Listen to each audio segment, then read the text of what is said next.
Since the attacks of 9/11, we have oligarchy gone wild here in the United States, and financial oligarchy over the whole world, frankly, emanating from a group of American, British, I'm sure Israeli in there as well, oligarchs. And whenever you see the Constitution being subverted and there's no price to pay, whenever you see laws being applied to us, but not everybody else, and there's no price to pay, whenever you see the media ignoring all of this, that's the fingerprints of oligarchy at work. You know, a lot of people want to say the government did this and the government did that when it comes to 9/11. The government doesn't do anything that it is not directed to do. It's supposed to be directed by the consent of the governed. And if it's not going to pay attention to our vote, it'll pay attention to money and power, as we see. Money and power to tell it directly what to do, or money and power to control what gets on the ballot. So we have Coke and Pepsi, you know, right and left, professional wrestling. And in their own media, they don't mention it. In the traditional alternative media, unfortunately, they don't mention it either. When have you heard the O word on Democracy Now? The O word, oligarchy, the O word. I'm sure you've heard it from time to time there, but it's always preceded by the adjective Russian. Okay? Why is that? Could it be that shows like Democracy Now get substantial amount of their funding from foundations named after some of the greatest oligarchs that the United States has ever had? They own the media. It's not mentioned. Bernie Sanders used the word oligarchy to his credit. I was almost shocked, never heard of it. And in academia, we've got Professor Lance DeHaven Smith here with us. I'm sure he can talk to that, but it's not really, we don't learn about the power of oligarchy in academia either. Could it be because the universities are named after the oligarchs? Does it make any sense that oligarchs are going to invest their money in universities that then teach us how to defend ourselves against them? I don't think so. Does it make sense that they're going to invest their money in alternative media that is then going to make us aware and defend ourselves against them? I don't think so. So for that reason, I call INN and the new alternative media that does dare speak about 9/11 Alternative Media 2.0. For the first time at our symposia here, we've got Professor Lance DeHaven Smith from the Florida State University, Tallahassee. And he has courageously opened a line of inquiry called State Crimes Against Democracy, or SCADS. And, you know, this is the intersection of oligarchy, I believe, and government. He's also the author of a great book that I urge you to get and read called Conspiracy Theory in America. And last night over dinner, he shared with us a great concept, and I urge you all to go rush him afterwards and sign up. How about Lance's idea of Seniors for a Democratic Society, SDS, so that we can pass on the knowledge to the next generation. Remember, we had the generation gap when we were growing up. I dedicated myself to making sure that wasn't going to be the case when I was on the other side of that divide. So anyway, without further ado, welcome. Let's get started with Lance DeHaven Smith. Thank you very much.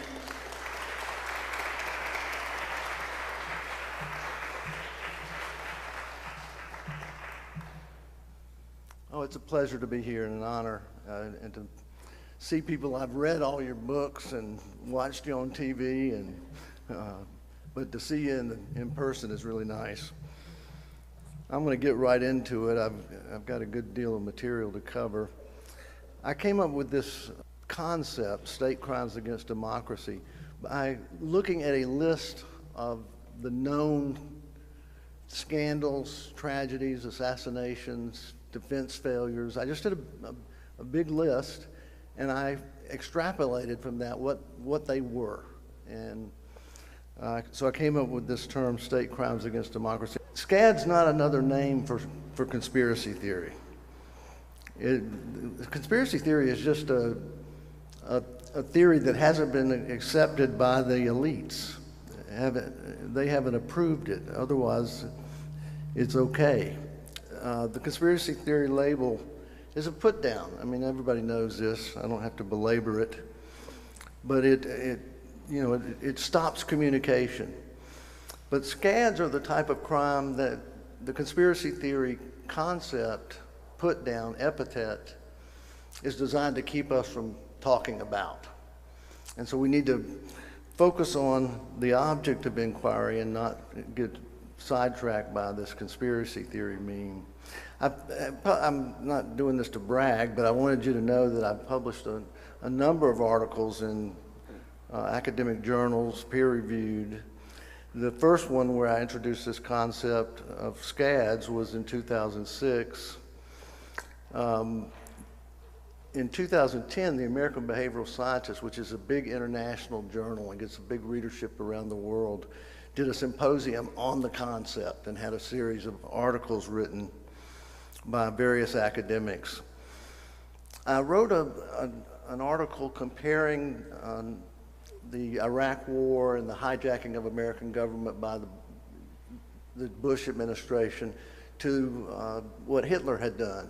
And I couldn't get this published in the United States. I had it reviewed many times, 4 times at one journal. They were trying to get it published, but the people would write reviews and say, this is a great article, but we have no place for it in our journal.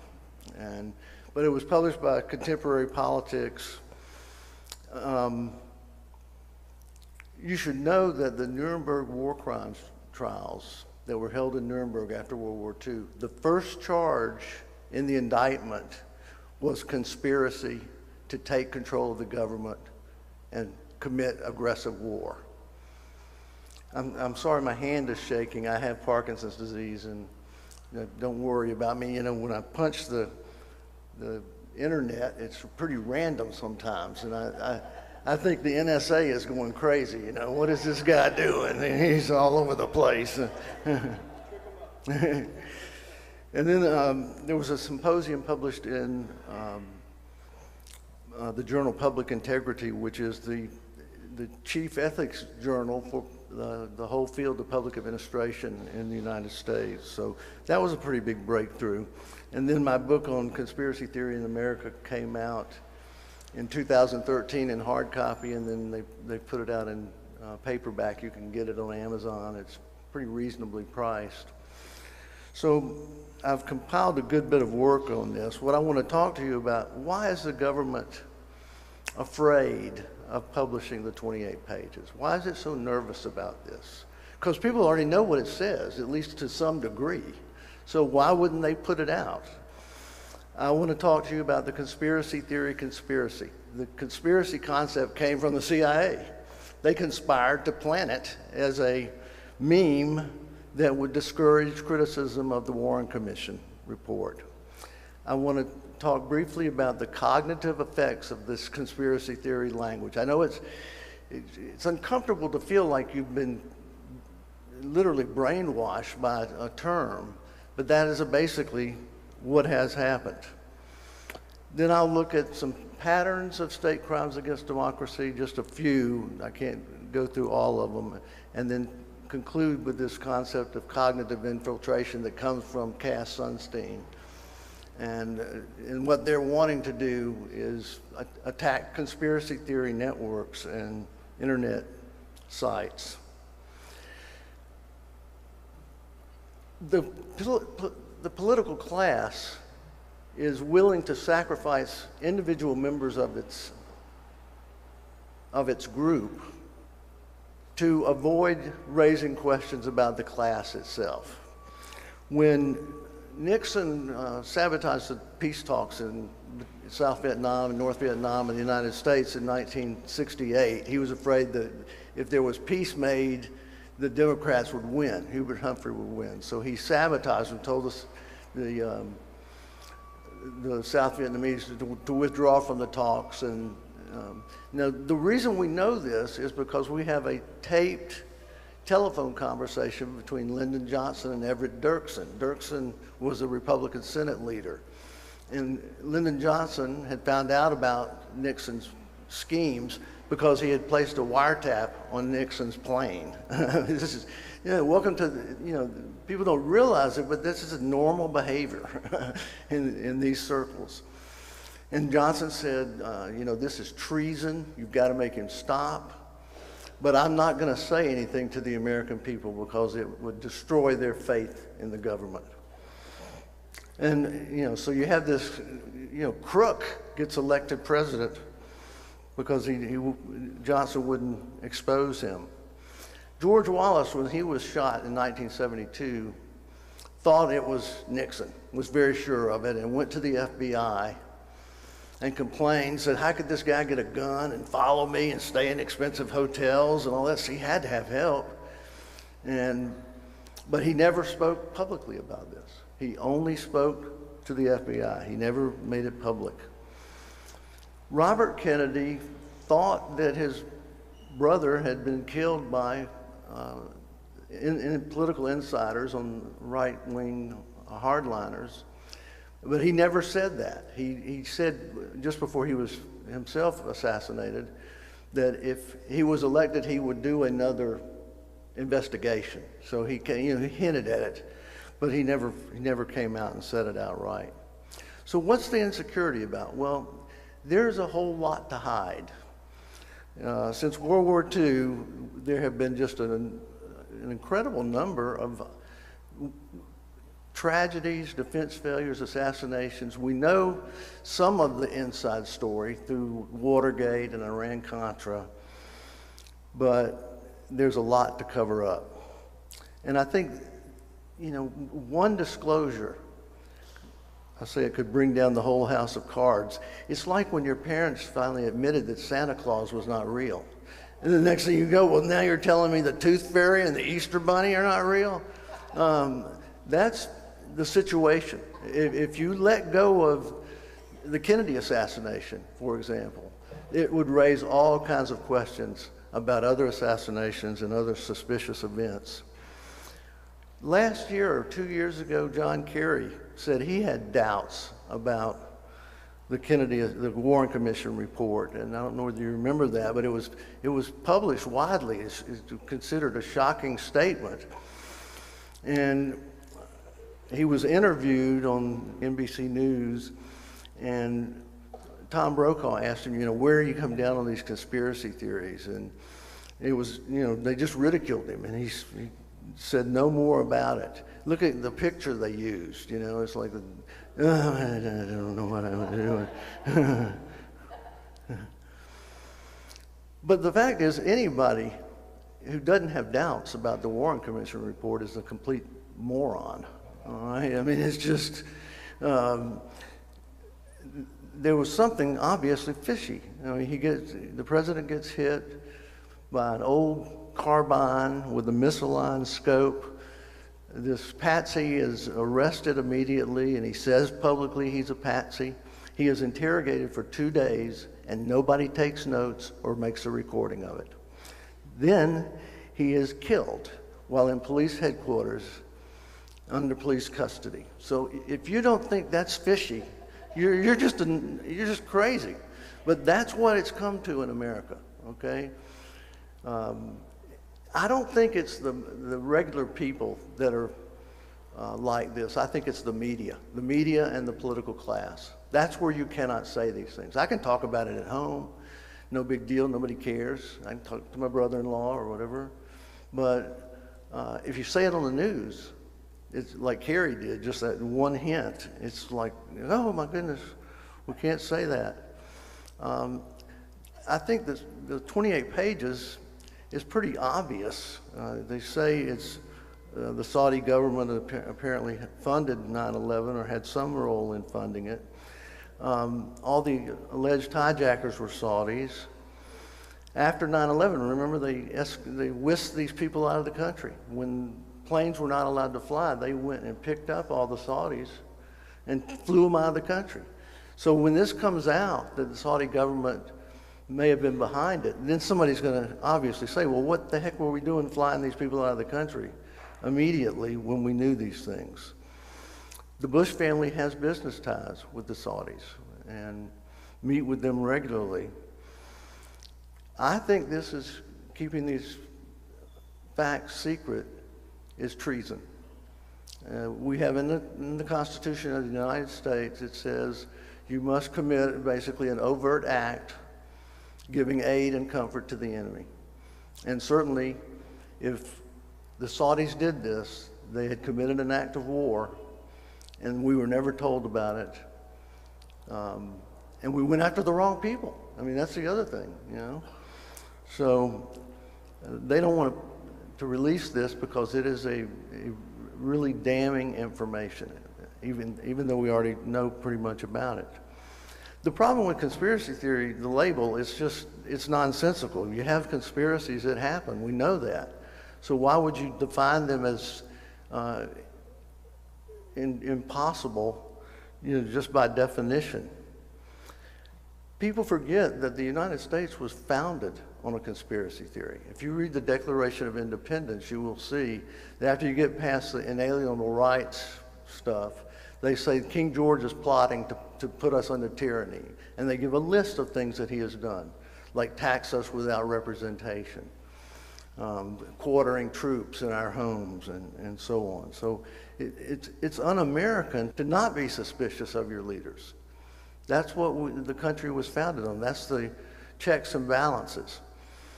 The other thing is, the conspiracy theory, the counter to that is what I call coincidence theory.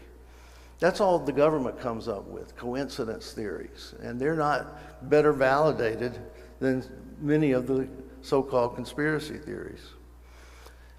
Daniel Ellsberg, Tom mentioned this earlier about people say, well, someone would have talked. Ellsberg points out in his book, Secrets, that the Manhattan Project, which involved 100,000 people in several cities, remained secret throughout World War II. Even when Truman took the presidency, he didn't know about it. He was not told for a week. So, I mean, the idea that we can't keep secrets is ridiculous.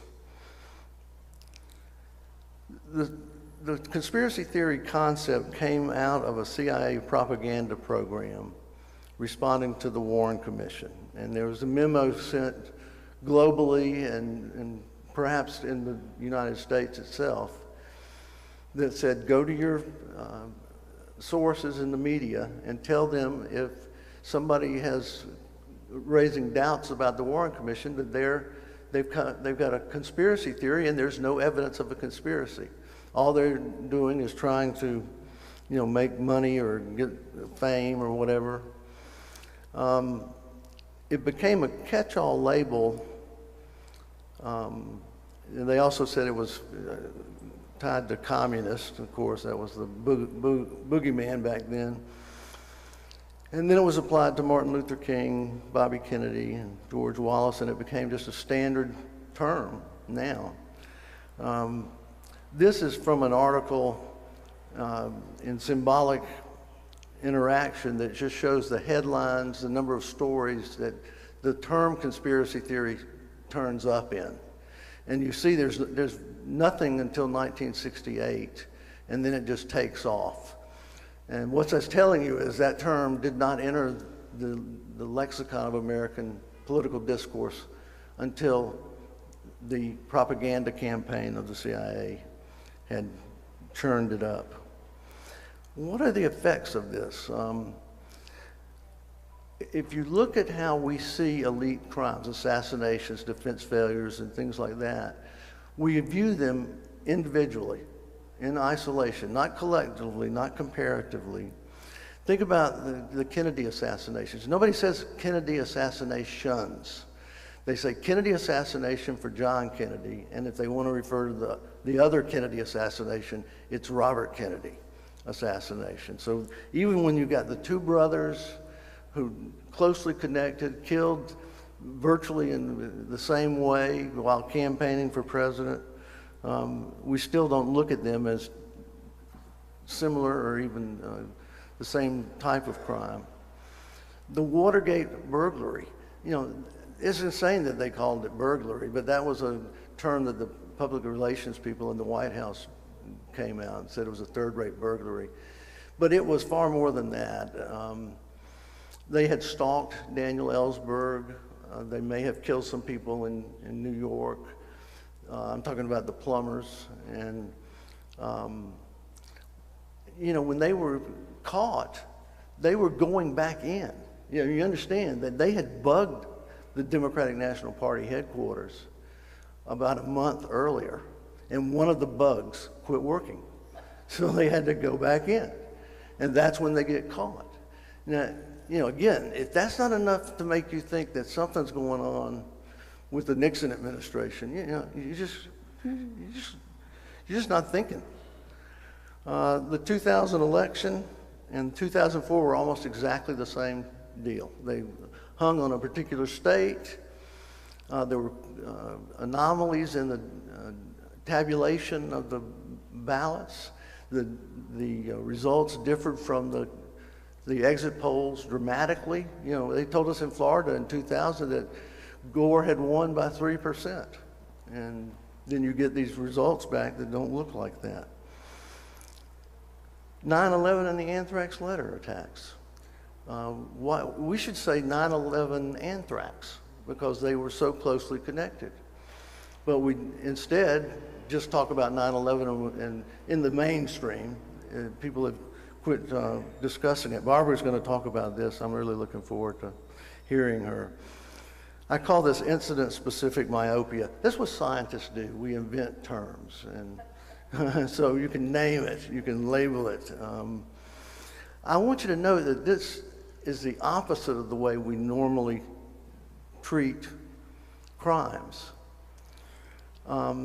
If there was a man who married a wealthy woman and she fell in the shower and died, that would make us suspicious because it's a rare event and he benefited. Now he marries again, and his wife is on a ladder fixing the gutters and falls off and breaks her head and dies. Now we're looking at two dead wives. Then he does it a third time. I mean, what would we do? We'd start digging up the bodies. I mean, that's what they're doing now with this guy in California, I think it was. So the idea that we should not be suspicious when we see a string of events that are similar is totally alien to the way modern crime theory works. You look for patterns. You look for a series of things. I mentioned the cognitive infiltration. This was a term that Cass Sunstein came up with and said we should infiltrate these networks, these conspiracy theory networks. This is amazing that a Harvard lawyer could come out with this, because he's basically saying he wants the government to do what the government wants the citizens to stop saying the government does. I mean, how hypocritical can you get? So you have to think, with the conspiracy theory meme, I think we need to recognize that this may be a widespread activity of our government, that they may be manipulating the language on a fairly big scale. I call it linguistic thought control or subliminal indoctrination. Again, more terms I'm just inventing. Let's look at just the state crimes against democracy. It's very hard to uncover these, and I'm not going to go through all of these, but you know, they're secrecy oaths, they're compartmentalized so nobody knows the whole operation. Investigations are compromised by conflicts of interest. They put their elite buddies on. I was reading the Watergate, the Nixon transcripts, and one of the early things he said when things were getting very bad was, "We need a commission. We need to appoint a commission." So that's just a thing they do to discourage further inquiry. And then, of course, there are pardons. You realize Nixon was pardoned not for any specific crime, but for any crimes he committed or may have committed at any time since he became president in 1968. And that's pretty wild. And then you had the pardons in Iran-Contra and Plamegate. I did this list, and I've got, I'm not going to go over all of these, but what I wanted to show you is if you look at them when they occur mainly around presidential elections. It's like a criminogenic situation whenever you have a presidential election. If you look at the modus operandi, you see most of these are assassinations. I only count Lay and Daschle as one. It would be 7 otherwise. Or they're manipulating defense information and policy. You can see the list. Gulf of Tonkin, anthrax letter attacks. They're all focused on the military and war. The assassination targets, I think those are pretty interesting. It's only officials connected to foreign policy, presidents, presidential candidates, and U.S. senators. No justices of the Supreme Court. Now, if you really wanted to change politics in America, and I'm not encouraging this, but you could do a lot with the Supreme Court. No House members until Giffords. Also, if you look at the presidents who are assassinated, they had vice presidents that were closer to the military. Johnson was a big advocate for the military when he was in Congress. And then if you look at George H.W. Bush, Reagan got shot within 3 months of being elected. He had run the CIA, so he was very close. Another thing I would point out is that the U.S. senators who've been shot are generally, this happens when the Senate is evenly divided. I tell my students, when the Senate is evenly divided, do not fly on a plane with a senator. You're just taking a huge risk. So if we look at 9/11 and we look at these other state crimes, we can see that 9/11 fits this pattern. It's intersection of presidential politics, wars, skill tactics of the military and intelligence, aviation and demolition. Crime scenes are investigated superficially, like not looking for explosives and incendiaries in the debris from 9/11. Photographic evidence and documentary evidence is sequestered. The photos from above the 9/11 buildings were not released until about 8 years after the event, and they had to do a Freedom of Information request to get it. And of course, the 28 pages is similar to that. There are tendentious forensic analyses. I call it the magic buildings theory. They collapse in 9 seconds into their own footprints. These tend to be committed in clusters, and if you look at Watergate, you know why. It's the same people. And if you can kill a president and get away with it, you're going to do it again. If you can, break into people's offices and get away with it, you'll keep doing it. And then the last thing I would mention is this cognitive infiltration. I think that is an element in these types of crimes. I'm going to close with the question of whether 9/11, the label 9/11, could have been planted. They would have been very concerned about it if the government was setting this up and arranging it. The suspicious characteristics of 9/11 is it's connected to the emergency phone number, 911. So it triggers that. Every time you say 9/11, you are saying emergency, and you're putting yourself in the situation of, I got to call the government and get some help. It's very suspicious. And we've never had an event like this named after a date. Pearl Harbor, it's usually a place. Pearl Harbor, 3 Mile Island, Hurricane Katrina, Oklahoma City bombing. The name for D-Day. And suddenly we end up with this 9/11, which is, when when Bush got the 9/11 Commission report, he called it the 911 report. I thought that was telling. The thing about assigning it as a date, it elevates the importance of this. It makes it sound as if the world changed. And that's what they said. The world was one way before 9/11, and another way afterwards. And it primes us for that. If we called it the Day of Terror or the hijacked airplane attacks, that would have much less force than a date, than 9/11.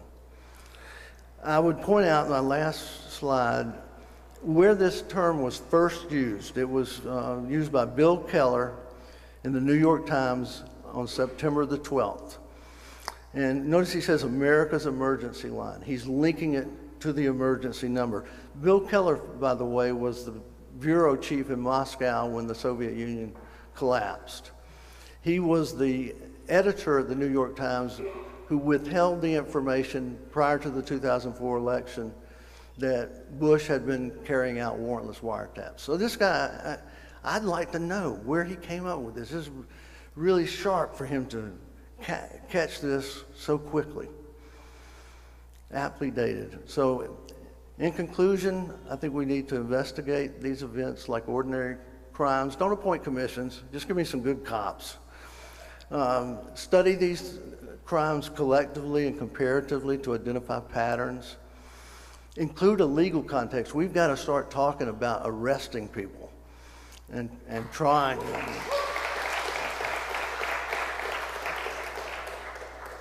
And one of the things I've noticed is nobody wants to talk about crime when in the political class. They'll talk about tragedies, they'll talk about scandals, but they don't talk about crimes. And there's a good reason they don't. They don't want to be held accountable. We need to track the possibility of cognitive infiltration and be leery of that. And that ends my presentation. Thank you.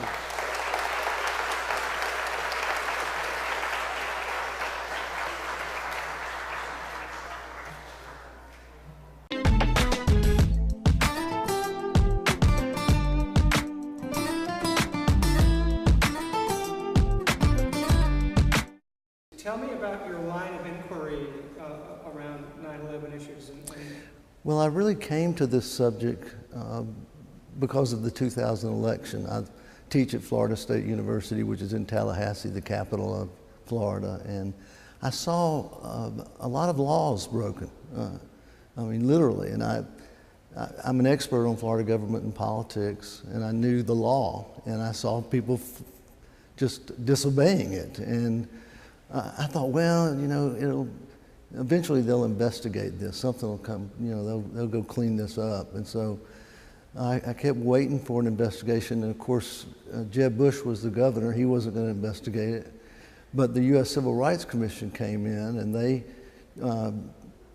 subpoenaed Bush and Katherine Harris and a head of a data corporation. And the data corporation was the most interesting because we had a contract with this company, the state had, to identify felons on the voter registration list.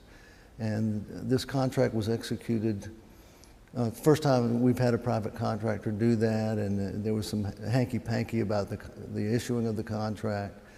But this,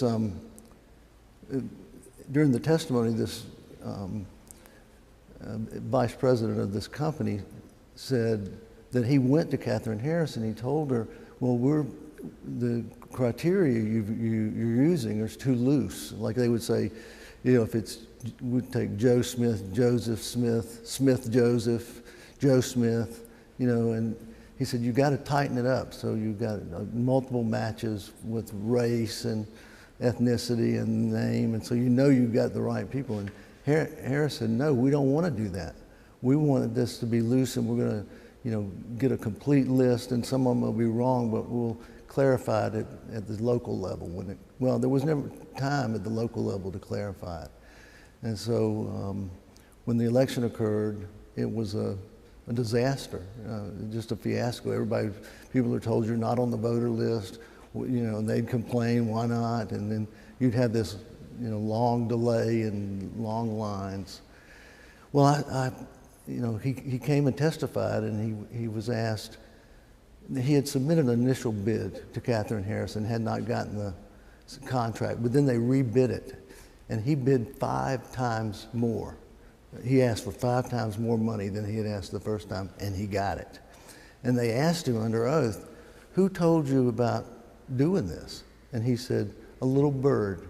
And that's all he would say. He wouldn't go into it. But it was, there were things like that you would see the investigation just be stymied, and it really never went anywhere.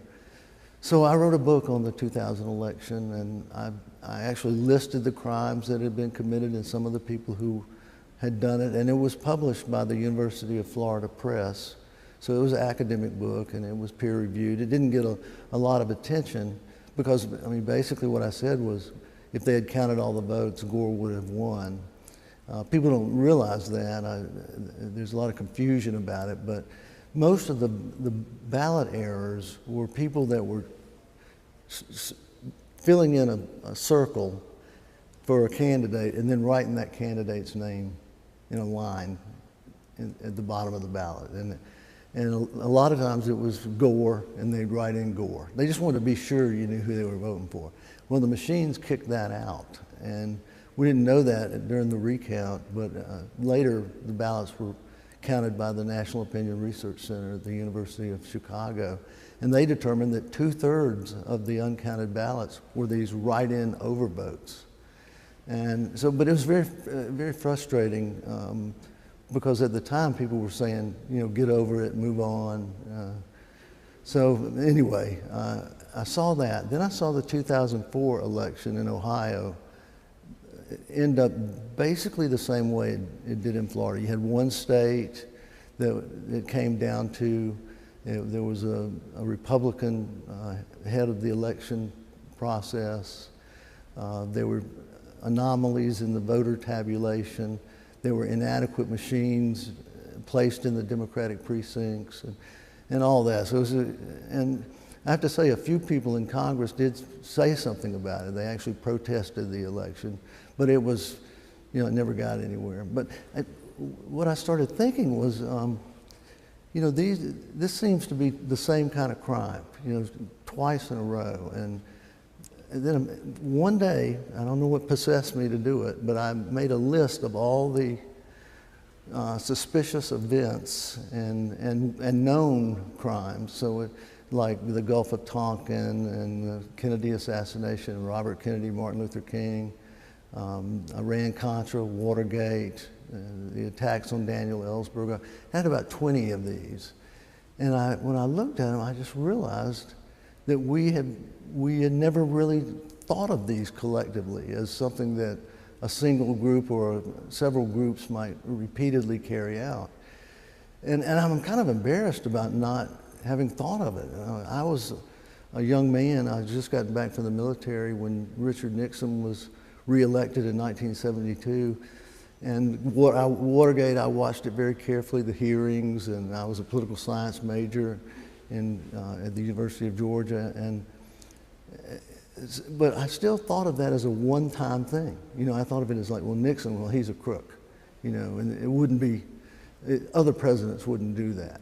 But when I looked at this long list, I realized that, well, for one thing, half of the elections since 1964 involved some kind of vote fraud or assassination, or an October surprise where you don't let the hostages out. In 1980, Reagan people made a deal to do that.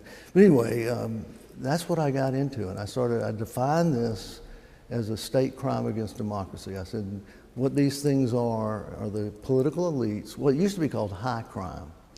I call it elite political criminality or elite political crime or state crimes against democracy. And I just defined it as top leaders manipulating the democratic process to achieve an end that they couldn't achieve by the normal political process. I wrote an article on it, and it was published in 2006 in a peer-reviewed article, and that was kind of a breakthrough. And then the American Behavioral Scientist, which is a global journal, a really highly respected journal, did a symposium issue on the concept, state crimes against democracy, and they had a number of authors write chapters in it, and that brought a lot of attention to it. And then it was taken up in various conferences, and there's a book came out on state crimes against democracy, and then I came out with a book in 2013 called Conspiracy Theory in America. And how does that relate to state crimes against democracy? State crimes against democracy used to be called high crimes. It's just a term that kind of went out of fashion.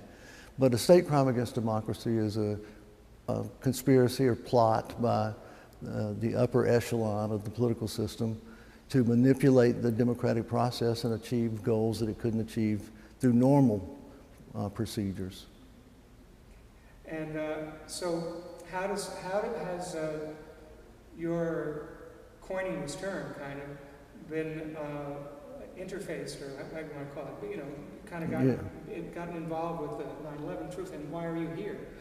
Well, it became associated with the 9/11 truth movement began to use the term, and other people did, but mainly because the conspiracy theory term shuts down communication. You just, people who use that term are not intending to talk with you about anything. They're intending to ridicule you and make you shut up.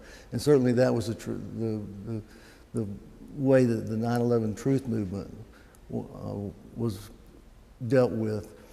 But what I wanted to do was name the crime.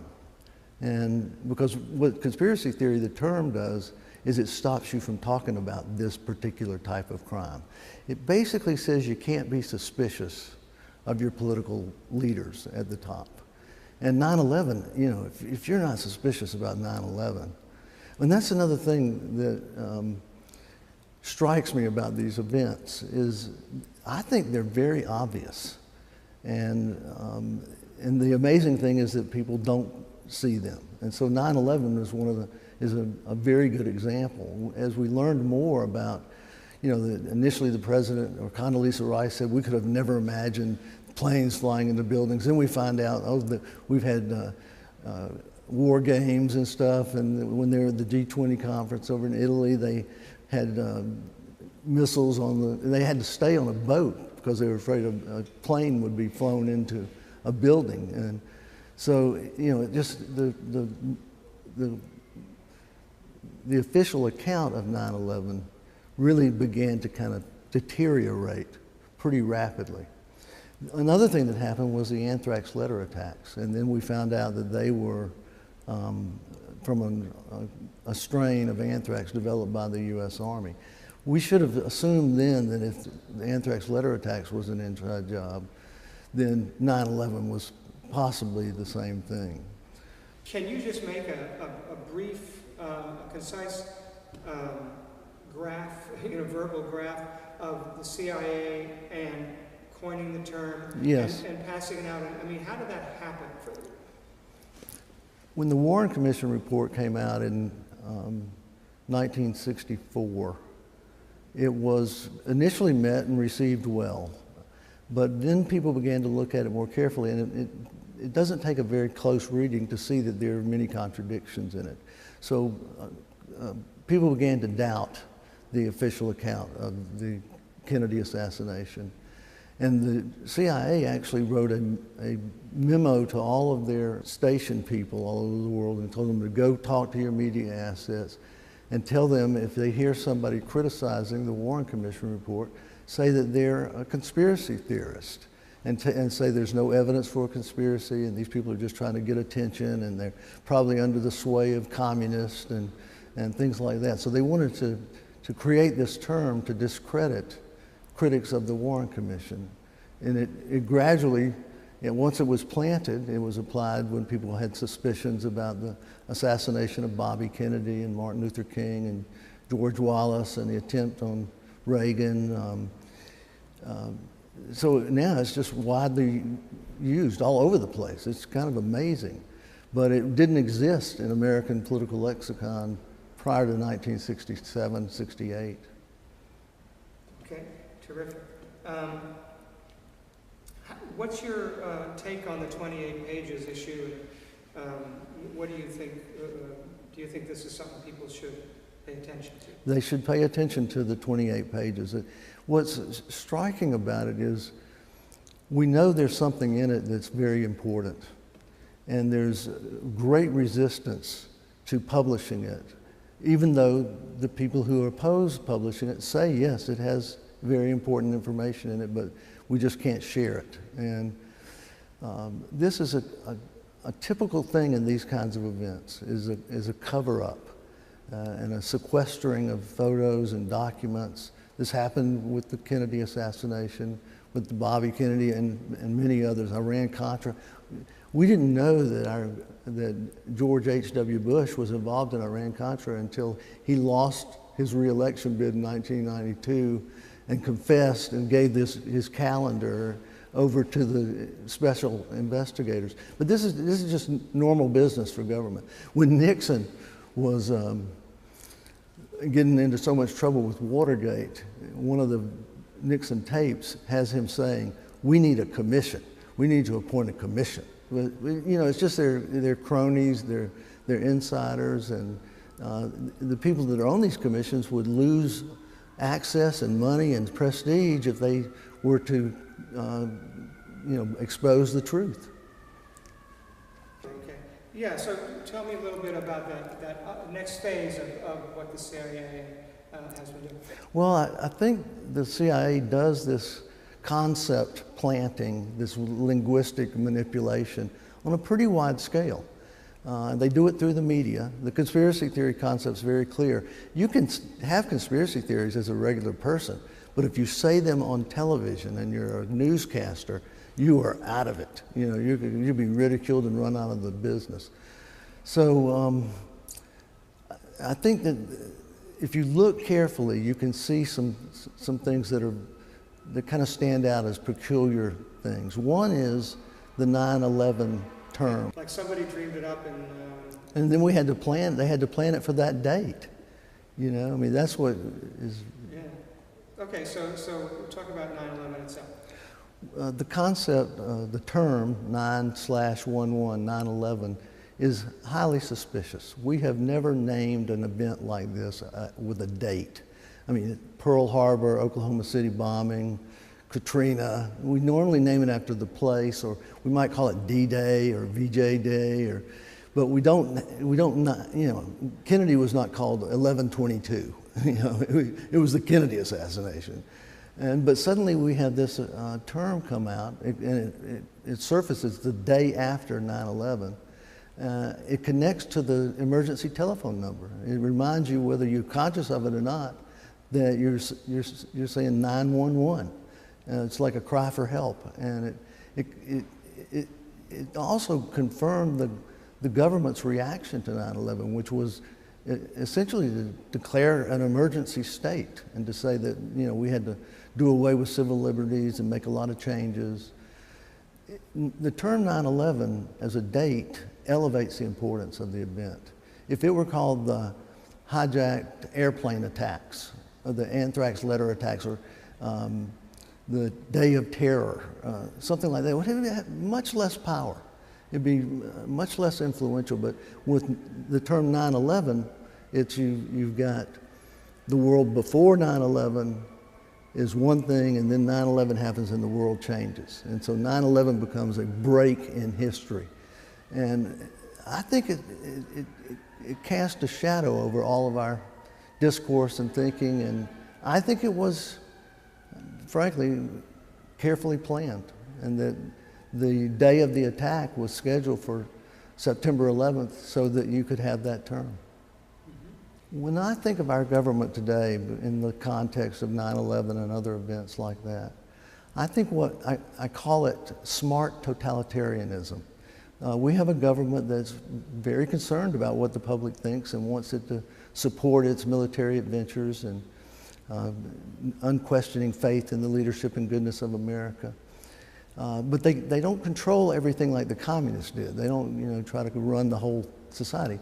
But they launch agenda-setting events like 9/11 that change all the thinking after that. You don't have to tell people to think about being worried about Islam and terrorists and things like that. They do it automatically after 9/11. And if you go back and think about the assassinations in the 60s, you had Martin Luther King, John Kennedy, and Robert Kennedy. That was basically the three charismatic leaders of the left. And people, you have to ask, why do people assassinate rulers? I mean, why wouldn't they just be replaced by somebody just like them? No, the answer is charisma is pretty uncommon. And you get rid of the charismatic leaders and it changes the whole dynamic of the political process. So that's what I think. I think it's the CIA and the Pentagon, and they, if you look at public policy since World War II in terms of war, it hasn't changed. It hasn't changed no matter whether there's a Republican or a Democrat in it. It was always the same kind of thing: national security, armed to the teeth, protecting our interest overseas aggressively, prosecuting whistleblowers and people that release information. It's all stayed the same, and I think the reason for that is it's all run by the same people. I have this joke that I tell people. I can imagine President Obama, when the first day he's in office, they come in and people from the CIA say, "We want you to watch this film," and they show him a film of the Kennedy assassination, but from an angle that nobody else has ever seen. And I think Obama and I think most presidents are aware that if they buck the system, they will end up just like John Kennedy, and they don't push it very far. So I tell you one other thought on this. When Jack Ruby was interviewed by the television reporters, it was only one interview that he ever was allowed to do. He said, "The United States government, a new form of government, has been established. You don't know it, but it's a whole new form of government." I think he may have known of what he spoke.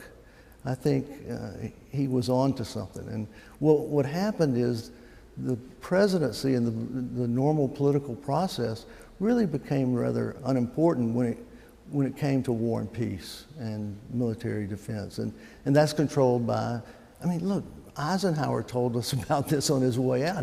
He had been a general, the top general, and he said the military-industrial complex is gathering enormous force, whether it wants it or not. And so that's what we've got. We're basically a very sophisticated totalitarian system that works craftily with psychological warfare and agenda-setting events and assassinations and linguistic manipulation.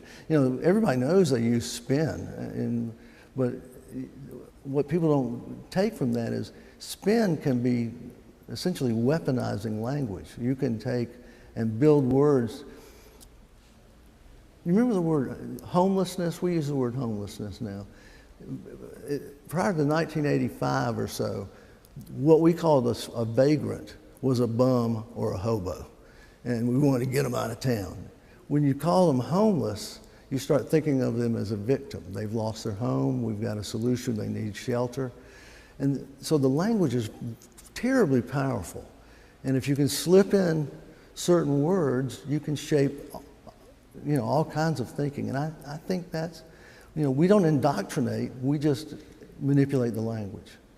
I am hopeful. I think one thing to be aware of is we have a constitution. It's not, we're not conforming to it as well as we should, but we have a legal system too. If you look at the state crimes against democracy, they have been found out, like Watergate was found out. The people who discovered them is not the elites, it's just the everyday police officer, the person checking visas at the border. And what I've wanted to do is for us to start investigating these state crimes against democracy, just like regular crimes. Put some detectives in there, let them interview people, let them threaten them with jail time if they don't tell who was the higher up involved. And so we've just really got to make politics more legal, more legalistic. And we've got to get away from this idea that you have to have a smoking gun. This is ludicrous. If it looks like the person is guilty, you can go ahead and investigate them. When the founders put the impeachment process in the Constitution because they wanted it to be ready if there was a malicious leader in place. So I'm hopeful that we can categorize this form of crime. We can develop, just like you have juvenile crime and hate crime and white-collar crime, we should have state crimes against democracy and have special laws for it. These are the most serious crimes that are ever committed. They lead us into disastrous wars. They take away our best leaders. They, well, you get the idea. If we had a legal code that defined this, and we set up some procedures for investigations. The other thing is, we've got to have a law that says when a person is killed, whether he's a president or whatever, we investigate it as a murder. We don't put a commission together. We don't put a special task force of J. Edgar Hoover's people. We put Kennedy was killed in Dallas, Texas. The people who had jurisdiction there were the Dallas Police Department, and they should have been the ones to carry out the investigation. Just let the regular guys do it.